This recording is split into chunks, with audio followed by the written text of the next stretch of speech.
Pada hari ini saya, Petrus Reinhard Grossir, Komisaris Jenderal Polisi, membuka latihan Replanning and Execution Badan Narkotika Nasional Republik Indonesia Angkatan Kedua.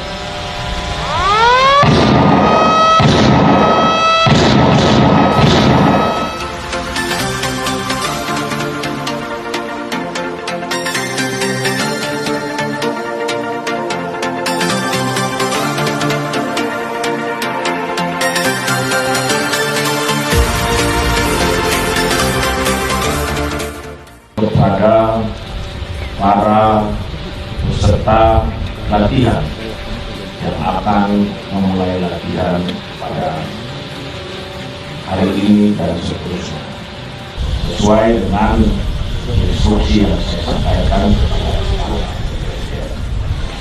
Dan saya juga mengucapkan terima kasih pada jajaran Kepolisian Pemberantasan yang sudah menyiapkan pasukan pada pagi hari ini.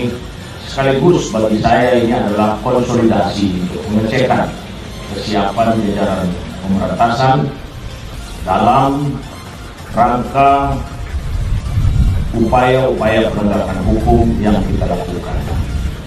Saya minta ini tetap dipertahankan, dievaluasi, dan ditingkatkan. Pada waktu menembak, saya minta para peserta, karena mungkin banyak yang belum pernah melaksanakan atau sudah pernah tapi melupakan, ikuti betul. Tidak boleh ada yang salah. Zero mistakes di lapangan tembak, karena akibatnya fatal dalam pelaksanaan latihan apabila Anda tidak mengikuti secara tersebut.